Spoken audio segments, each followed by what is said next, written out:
आप सभी को राधे कृष्णा दोस्तों। मैं आराधना आप सभी का आपके अपने यूट्यूब चैनल में स्वागत करती हूँ। फिर से एक सत्य लीला कथा लेके आई हूँ दोस्तों। आज हम बात करेंगे आप सभी से जो अभी जल्द ही 12 जून को अहमदाबाद में बहुत ही बड़ी दुर्घटना हुई। प्लेन जो है क्रैश हुआ और उसमें बहुत सारे ऐसे निर्दोष लोग की जान गई। उस जिसको सुनने के बाद हर किसी के दिल जो है दहल गए हैं। हर किसी के आंखों में आंसू आ गए हैं। ये दुर्घटना कभी भी भूलने वाली नहीं है दोस्तों। ये जो है दुर्घटना इतिहास में लिख गई है। जब भी हम कभी कोई बात करेंगे 12 जून की, तो ये दुर्घटना कभी भी किसी के जुबान से हटेगी नहीं। सबके दिमाग में ये चीज़ भरी रहेगी, क्योंकि ये दिल दहलाने वाला दुर्घटना था। बहुत ही दर्दनाक, बहुत ही भयानक दुर्घटना था, जिसमें कई सारे लोग जो हैं बिना समय के, बिना टाइम के जो है उनकी मृत्यु हो गई और उनके परिवारजनों में अपार दुख का पहाड़ टूट चुका है। जिसको देखने के बाद, जिसको सुनने के बाद हम सभी की आंखों में आंसू आ जा रहे हैं। ये दुर्घटना किसी से भी देखा नहीं जा रहा है। जो परिवार अपने परिवारजन को खोए हैं, अपने परिवार के किसी के बेटे, किसी की बहू, किसी के नाती पोते, जिसके भी परिवार से गए हैं, उनके दुखों का सामना किसी के भी हिम्मत नहीं है कि कोई भी कर सके उनके दुखों का सामना। तो दोस्तों क्या होता है कि देखिए, हम सभी के अच्छे बुरे जो भी कर्म हैं और हमारा जन्म, हमारा मृत्यु, सब कुछ एक निर्धारित समय पे बनाया गया है। जब भी हमारा जन्म होना है, जब हमारा मृत्यु होना है, कैसे होना है, कब होना है, कहाँ होना है, उसका एक टाइम बना दिए हैं ब्रह्मा जी, हमारे ठाकुर जी। उसका एक निर्धारित समय जो है हो चुका है कि हमें किस दिन जन्म लेना है, किस दिन हमें मरना है, जो कि किसी को भी, हम किसी में से किसी को भी नहीं पता रहता है कि हमारे साथ कब क्या दुर्घटना हो जाए, कब क्या हो जाए, कब हमारी जान चली जाए, किसी को नहीं पता है। जैसा कि देखिए, आज के टाइम में हर किसी की जीवन बहुत ही छोटी है, बहुत ही छोटी है। कब किसके साथ क्या हो जाए वो किसी को नहीं पता। इसलिए हमेशा कहा गया है, हमारे प्रेमानंद महाराज जी भी कहते हैं कि हमारी ज़िंदगी बहुत छोटी है। हम सभी को चाहिए कि अच्छे से अच्छा कर्म हम करें, ज़्यादा से ज़्यादा अपने गृहस्थ आश्रम में रहते हुए भी हम धर्म, पुण्य, पूजा पाठ ये सब करें, ताकि हमारा जो है जन्म, हमारी मृत्यु, हमारा मतलब कि सब कुछ हमारा बहुत ही अच्छा हो और हमें मोक्ष की प्राप्ति हो। कहा गया है दोस्तों कि गृहस्थ आश्रम में रह के अगर आप ठाकुर जी को सच्चे मन से याद भी कर ले रहे हैं ना, तो भी आपको मोक्ष की प्राप्ति हो जाती है। लेकिन अगर आप इस संसार रूपी भवसागर में आके आप भगवान, देखिए, मनुष्य का रूप दे के हमें भारतवर्ष देश में अगर भेजे हैं, तो इसके पीछे बहुत बड़ा कारण है। भारतवर्ष देश हमारा ऐसा देश है जहाँ मतलब कि अनेकों देवी देवताओं का निवास है। यहाँ पे जब हमारा जन्म होता है और मतलब कि हमें चाहिए कि हमें भगवान भेजते ही हैं, हमें ठाकुर जी भेजते ही हैं कि मोक्ष की प्राप्ति के लिए, कि जाओ तुम अपने जीवन को सफल बना लो, जिससे तुम्हें मोक्ष की प्राप्ति हो। और जो है आके लोग यहाँ इतना पाप करने लगते हैं, मांस, मदिरा, चोरी, चमारी, मतलब कि बहुत सारे अनेकों अपराध, अनेकों पाप करने लगते हैं, जिससे जो है उनके मतलब कि जन्म जन्मांतर तक ऐसे ही मतलब उनको भोगना पड़ता है। और कोई भी मतलब कि उनका मोक्ष के कौन कहे, उनका जन्म भी खराब हो जाता है। तो ऐसे ही होता है दोस्तों। और मतलब अगर हमारे साथ अच्छा होता है तो हम कहते हैं कि सब कुछ भगवान का दिया हुआ है, सब कुछ भगवान कर रहे हैं। अगर हमारे साथ जो है बुरा हो रहा है, तो भी लोग कहते हैं कि भगवान क्यों हमारे साथ इतना बुरा कर दिए, हमारे साथ क्यों इतना खराब किए हैं। भगवान अगर होते तो ऐसा हमारे साथ होता ही नहीं। तो देखिए, अगर ठाकुर जी पे आप विश्वास कर रहे हो ना, तो ठाकुर जी भी नहीं चाहते हैं कि किसी के साथ बुरा हो। लेकिन जब आपके कर्म ही बुरे हैं, आप सब मतलब चाहे इस जन्म में चाहे पूर्व जन्म में आपके कर्म अगर बुरे रहते हैं तो यकीनन मानिए कि आपके साथ बुरा ही होने वाला है। और अच्छा भी होगा तब जब आप पूर्व जन्म में अच्छा करके आए हैं और इस जन्म में भी आप अच्छा कर रहे हैं सबके साथ, तो यकीनन आपके साथ अच्छा होगा। और अगर गृहस्थ आश्रम में रह के ठाकुर जी का आप स्मरण कर रहे हैं, मतलब काम ऐसा नहीं है कि आप बैठ के ही पूजा करें। मैं बार मतलब कि आपको ये चाहिए, मैं आपको बोल रही हूँ कि अगर आपके पास टाइम नहीं है तो आप काम करते करते ही ठाकुर जी के स्मरण करिए, राधे कृष्णा का जाप करिए, मतलब जिस भी आप देवी देवता को मानते हैं उनका जाप करते रहिए। फिर आप देखिए कि आपके साथ क्या होता है। और दोस्तों क्या होता है कि देखिए, ये जो प्लेन दुर्घटना हुई, जो प्लेन जो है एरोप्लेन जो क्रैश हुआ, इसको सुनने के बाद हर किसी की आंखों से आंसू आने लगे। उसमें सारे लोगों को मृत्यु हो गई और सिर्फ एक इंसान उसमें से जीवित बचा, जो कि पॉसिबल बिल्कुल भी नहीं था। तो उसका भी कहीं न कहीं पूर्व जन्म के या फिर इस जन्म के कर्म थे। यकीनन वो बहुत ही अच्छा कर्म किया होगा जो उसकी मृत्यु नहीं हुई और इतनी बड़ी दुर्घटना से वो बच गया इंसान। और कई सारे ऐसे लोग हैं कि मतलब कि वो प्लेन में बैठ ही नहीं पाए, जिनके टिकट थे, जिनके कुछ थे, वो मतलब किसी न किसी कारणवश वो जा ही नहीं पहुँचे, वहाँ पहुँच ही नहीं पाए। और मतलब कोई न कोई जिनको देखिए बचना था, वो उनको वहाँ तक ठाकुर जी पहुँचाए ही नहीं, इसलिए वो बच गए। और जिनको जाना था, जिनकी मृत्यु होनी थी इस तरीके से, उनको अब बस ऐसे ही लिखा गया था उनकी मृत्यु, तो उसके लिए भगवान भी नहीं कुछ बदल सकते हैं। जो विधि का विधान है उसके लिए कोई कुछ नहीं कर सकता है। जो चीज़ ब्रह्मा लिख दिए हैं कब किसका जन्म होना है, कब किसकी मृत्यु होनी है, तो उसको मतलब कि विधाता भी चाह के भी उसको टाल नहीं सकते हैं, वो तो होना ही होना है दोस्तों। लेकिन ये चीज़ सुन के बहुत ज़्यादा दुख हुआ। भगवान न करे कि ये दुर्घटना किसी के साथ भी, किसी के बच्चे के साथ, किसी के पति के साथ, किसी के बेटे के साथ ऐसी दुर्घटना घटे। तो दोस्तों आज मतलब जो मैं आपसे बता रही हूँ ना, ये चीज़ मैं बताते बताते मेरी आंखों से आंसू आने लग रहे हैं और बहुत ही ज़्यादा कष्ट हो रहा है। मैं बहुत ही हिम्मत जुटा के इस वीडियो में मतलब आप लोगों को सुना रही हूँ, इस लीला कथा को मैं सुना रही हूँ। आज की जो लीला कथा मैं सुनाने जा रही हूँ वो अहमदाबाद की ही रहने वाली मतलब कि कुसुम जी हैं। कुसुम जी बताती हैं कि उनका एक बेटा है जो कि मेडिकल की तैयारी कर रहा है और मतलब कर रहा था।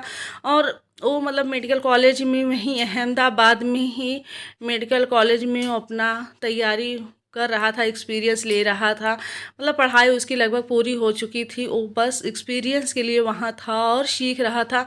और कुसुम जी बताती हैं कि वो बेटे की शादी हो चुकी थी, मतलब बहू आई थी लेकिन बच्चे अभी नहीं थे। और सास बहू दोनों मिलके ठाकुर जी को अपने घर में विराजमान की हैं और ठाकुर जी की बहुत भक्ति करती हैं, बहुत पूजा करती हैं, ठाकुर जी को बहुत मानती हैं, अपना हर सुख दुख उनके ऊपर छोड़ दी हैं।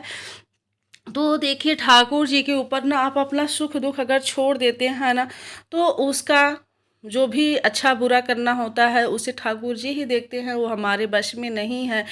बस आप उनके ऊपर सब सौंप दीजिए कि आप जो भी करेंगे अच्छा करेंगे, फिर देखिए कि वो क्या करते हैं आपके साथ। तो क्या होता है देखिए, हमारे सब साथ कब क्या हो जाए कोई नहीं जानता है।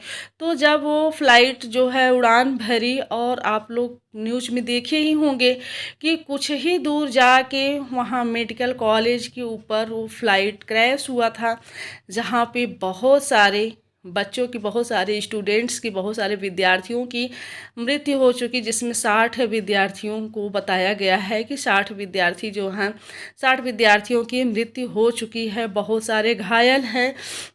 तो क्या होता है कि मतलब कि ये जो है इनका जो बेटा है, वो भी मतलब कि जब वहाँ मेस में खाना खाने जा रहा था, कि सोचा कि चलो खाना खाने का टाइम है, लंच का टाइम था, तो वहाँ पे वो जा रहे थे लंच करने। लेकिन जो है उसी टाइम इनकी माँ का यानी कि कुसुम जी का कॉल चला गया और वो बात करने लगी, लेकिन वहाँ नेटवर्क प्रॉब्लम थी। मतलब बात वो करते करते वो मतलब कि हॉस्टल से जो है, मेडिकल कॉलेज से जो है, वो थोड़ा सा बाहर निकल आए। बोले कि यहाँ नेटवर्क नहीं पकड़ रहा है। अपने दोस्तों से बोले कि आप लोग चलिए और तुम लोग चलो, तुम लोग खाना खाओ, मैं अभी मम्मी से बात करके आता हूँ। और इधर कुसुम जी बात कर ही रही थी, नेटवर्क प्रॉब्लम था, सही से वॉइस क्लियर नहीं जा रहा था। तो ये बात करते करते बाहर निकल आए, मतलब कि कॉलेज से बाहर निकल आए। उसी टाइम ये जैसे ही बाहर निकला इनका बेटा, आप लोग विश्वास नहीं करेंगे, मतलब कि उसी टाइम प्लेन क्रैश हुआ और इतनी बड़ी दुर्घटना घटी। मतलब इतना भयानक स्थिति थी, इतनी भयानक दुर्घटना घटी कि मतलब कि इनका बेटा घबरा के साइड में फेंका गया, गिर गया बहुत ही दूर पे जाके। जैसे लगा, इतना तेज झटका लगा कि काफ़ी दूर जाके वहाँ पे वो गिर गया। और कुसुम जी घबरा गई कि क्या हुआ, कैसी आवाज़ आई, ये कैसा आवाज़, मतलब कि कैसी आवाज़ आई, इतना तेज़ आवाज़ आया। बेटा तो इनका बेहोश होके साइड में गिरा हुआ था और कुछ भी नहीं पता था। फ़ोन भी फेंका गया। Kusum ji hello hello hello करती ही रह गई, बेटे का कुछ भी वॉइस नहीं आ रहा था। बहुत ही घबरा गई थी कि अचानक से क्या हो गया। फिर उनका दिमाग जैसे काम करना बंद हो गया था दोस्तों। फिर ये आई अपने ठाकुर जी के पास, अपनी मतलब बहू से बताते हुए रोने लगी कि पता नहीं क्या हो गया, इतना तेज आवाज़ आया और उसका आवाज़ ही नहीं आ रहा है। कब से मैं फ़ोन, उनकी बहू भी फ़ोन बार बार मिला रही थी लेकिन नहीं मिल रहा था। फिर दोनों सास बहू अपने ठाकुर जी के, अपने कृष्ण कन्हैया के पास आती हैं और रोते हुए एक दीपक लगाती हैं उनके सामने और मतलब उनसे प्रार्थना करती हैं कि भगवान मेरे लल्ला, जहाँ भी मेरा बच्चा हो उसको सही सलामत रखना, कुछ भी मत होने देना। तो क्या होता है कि देखिए, जब आप ठाकुर जी का ना सच्चे मन से आप याद करते हो और आप कोई भी पाप नहीं किए हो, कोई भी मतलब ज़्यादा से ज़्यादा धर्म के काम किए हो। और जैसे देखिए जो कुसुम जी हैं ना, वो बहुत ही धर्म में करती रहती हैं, हमेशा दान पुण्य पूजा पाठ में उनका बहुत आस्था रहता है। भगवान का दिया हुआ भी उनके पास सब कुछ है। एक ही बेटा था और एक बेटी है और भगवान के मतलब की कृपा से किसी भी चीज़ की कमी नहीं है। उनके हस्बैंड भी अच्छे जॉब करते हैं, बहू भी मतलब कि सर्विस में है, तो बहुत ही अच्छे फैमिली से बिलोंग करती हैं। इसलिए भगवान का दिया हुआ भरा पूरा परिवार है। तो दान पुण्य करने में भी वो बिल्कुल भी हिचकिचाती नहीं है। कहा गया है ना कि आप जितना खुल के दान करोगे, भगवान उतना ही आप पे प्रसन्न होते हैं, हमेशा खुश होते हैं। गरीबों को दान करो, भूखों को खाना खिलाओ या फिर भगवान की सेवा करो। तो सब कुछ कुसुम जी के अंदर ये चीज़ था। कुसुम जी बहुत ही अच्छे से सब करती थी। तो उसका देखिए, हम माँ बाप का कर्म ही हमारे बच्चों पे आता है। अगर हम अच्छा कर्म करते हैं तो भी और बुरा कर्म करते हैं तो भी उसके भुगतान हमारे बच्चे होते हैं। तो इधर जो है कुसुम जी मतलब कि रोते हुए प्रार्थना करती हैं अपने कृष्ण कन्हैया से और उनसे अपने बेटे के जीवन का भिक्षा मांगती हैं, भीख मांगती हैं कि भगवान मेरा बेटा जहाँ भी हो, जैसे भी हो, उसको सही सलामत रखना। देखिए, ऐसा होता है ना कि जब आप भगवान से रोते हुए अगर किसी चीज़ का प्रार्थना करते हैं तो आपको भगवान जो है सुनते ही हैं। तो ऐसा ही हुआ कुसुम जी के साथ। और वो जो है इधर जो है उनका बेटा जो है बेहोशी हालत में साइड में काफ़ी दूर जाके, मतलब इतना तेज़ झटका लगा को काफ़ी दूर जाके फेंका गया था। तो क्या होता है कि इधर जो है जैसे लगता है कि कोई आके उसके सर पे सहलाता है और मतलब कि उसको सहलाता है और उसको पानी पिलाता है। उनके बेटे को, कुसुम जी के बेटे को, उसको ऐसा एहसास होता है कि कोई आके उसके सर के पास बैठता है, उसके सर को सहलाते हुए उसको पानी पिलाता है। फिर कुछ टाइम के बाद जो है उनके बेटे को होश आती है और मूर्छित हालत में वहाँ तब तक और भी फोर्स आ गए थे, सब इधर उधर देखने ताकने।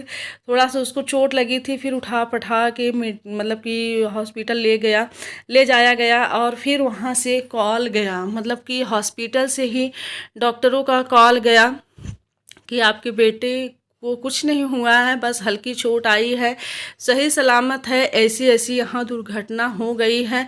फिर वो लोग टीवी खोलती हैं, न्यूज़ देखती हैं तो सारी मतलब न्यूज़ में जब ये चीज़ देखती हैं कितनी बड़ी दुर्घटना घटी थी उन लोगों की, मतलब कि जैसे हाथ पैर कांपने लगे थे। फिर तुरंत वो लोग हॉस्पिटल गई अपने बेटे को देखने, तो बेटा उनका एकदम ठीक ठाक था, बस हल्की फुल्की चोट आई थी।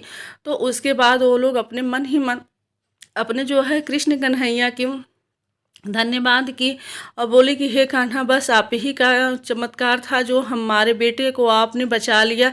तो दोस्तों क्या है कि देखिए, हमारे अच्छे बुरे कर्म ही हमारे साथ होते हैं। मैं ऐसा नहीं कह रही हूँ कि जितने लोग वहाँ पे ख़त्म हुए थे सबके कर्म बेकार थे, लेकिन जिसका जिस विधि विधान से लिखा गया है मृत्यु, उसका उसी तरह से निर्धारित किया गया है कि इस तरीके से इसकी मृत्यु होना है, तो उसी तरीके से उसका मृत्यु होगा। कोई भी उसमें परिवर्तन नहीं हो सकता है, उसको ब्रह्मा भी चाह के भी परिवर्तन नहीं कर सकते हैं दोस्तों। और क्या है कि देखिए, हाँ, आज के टाइम में जो है ज़्यादातर लोग मतलब कि अपनी तरफ से तो कोशिश करते हैं कि चलो ठीक है हम अच्छे कर्म कर रहे हैं, लेकिन आप ये सोचिए कि लगभग 80% लोग मांस मदिरा का सेवन कर रहे हैं, मतलब कि जानवरों को मार मार के मीट मच्छी खा रहे हैं, शराब का सेवन कर रहे हैं। तो ये क्या है, ये बहुत बड़ा पाप है, बहुत बड़ा पाप है। अरे भगवान का दिया हुआ, प्रकृति का दिया हुआ इतनी अच्छी अच्छी चीज़ खाने को है, दाल चावल रोटी सब्जी वगैरह बहुत सारे ऐसे मतलब कि शाकाहारी भोजन हैं जो कि हम खा सकते हैं। क्या नॉनवेज खाएंगे तभी होगा, शराब पिएंगे तभी होगा? लेकिन आज के टाइम के लोगों की मतलब बस स्टैंडर्डता ये दिखा रहे हैं कि हम बहुत बड़े स्टैंडर्ड हैं जो इसका सेवन कर रहे हैं, इसी में सबकी स्टैंडर्डता दिख रही है। तो ये सब महापाप है दोस्तों, और इसका देखिए हमारे कर्मों का ही फल हमें मिलता है। तो कहीं न कहीं सबके कर्मों का फल ही भगवान देते हैं, चाहे वो अच्छा हो या बुरा हो। लेकिन आप लोगों से मैं यही निवेदन करूँगी कि जिस किसी के साथ भी ये बुरा घटना घटा है उसका कारण जो है हमारे ठाकुर जी को आप मत समझिएगा। ठाकुर जी बहुत ही कृपालु हैं, बहुत ही दयालु हैं। वो न चाहते हुए भी ऐसा उनको करना पड़ता है। अगर वो मतलब बुरे कर्म ना करते तो शायद ऐसी घटना न घटती। लेकिन जो है सबका विधि का विधान है, जिसको ठाकुर जी भी नहीं टाल सकते हैं। और ठाकुर जी को ब्लेम देना आप लोग मतलब कि मत दीजिए, और ठाकुर जी पे विश्वास रखिए। जो भी करेंगे अच्छा करेंगे, बस ये संतोष करके जो भी परिवारजन के लोग हैं बस ये संतोष करिए कि शायद इसी बहाने इनकी मृत्यु इस तरीके से लिखी गई थी जैसा ऐसा हुआ। लेकिन बहुत ही दुखद घटना थी, सुन के मतलब कि मेरे भी आंखों में आंसू आ गए। आज भी मैं न्यूज़ अगर देखती हूँ, सोशल मीडिया पे देखती हूँ, तो बहुत ही ज़्यादा तकलीफ़ होती है। इतनी भयानक स्थिति देख के बहुत ही ज़्यादा तकलीफ़ होती है। भगवान न करे कि किसी के भी बच्चे और पति के साथ और बेटी के साथ बेटे के साथ इतनी बड़ी दुखद घटना घटे। तो दोस्तों, अगर हम अपने ठाकुर जी पे विश्वास करते हैं, हम अपने ठाकुर जी को सच्चे मन से याद करते हैं, तो हमारे ठाकुर जी निश्चित रूप से हमारे साथ खड़े रहते हैं। जैसे कि कुसुम जी के साथ जो है खड़े थे उनके बेटे को। सोचिए कि अगर उनका बेटा भी अगर मिस में चला गया होता खाना खाने, तो शायद आज वो भी कुसुम जी के साथ ना होता। जैसे कि सारे बच्चे अपने माँ बाप के, अपने पत्नी के साथ, अपने पति के साथ नहीं हैं, अपने परिवार के साथ नहीं हैं, वैसे शायद कुसुम जी का बेटा भी उनके साथ आज ना होता। लेकिन कुसुम जी की विश्वास, कुसुम जी की आस्था जो है अपने बेटों को सही सलामत जीवित लाई, और मतलब कि उनका बेटा उनके साथ आज भी अच्छे से है। तो दोस्तों, आज की ये मेरी लीला कथा बस यही थी। आशा करती हूँ कि लीला कथा आप लोगों को अच्छी लगी होगी। अगर थोड़ी भी अच्छी लगी हो तो एक लाइक ज़रूर कर दीजिएगा, अपने फ्रेंड्स फैमिली में शेयर ज़रूर कर दीजिएगा। चैनल को अभी तक सब्सक्राइब नहीं किए हैं तो सब्सक्राइब भी कर लीजिएगा, बेल आइकन को प्रेस कर दीजिएगा, ताकि ऐसी ही हमारे लड्डू गोपाल से जुड़ी सत्य लीला कथा आप लोगों को जानने और सुनने को मिलता रहे। तो चलिए दोस्तों, आज के लिए इजाज़त चाहती हूँ, मिलती हूँ किसी ऐसी ही सत्य लीला कथा के साथ। तब तक के लिए राधे कृष्णा, हर हर महादेव। आप सभी का बहुत बहुत धन्यवाद। आप लोग यहाँ तक सुने हैं उसके लिए बहुत बहुत धन्यवाद। और भगवान सब पे अपनी कृपा बनाए रखे, सबको दुखों से दूर रखे, सबकी रक्षा करे। Thank you.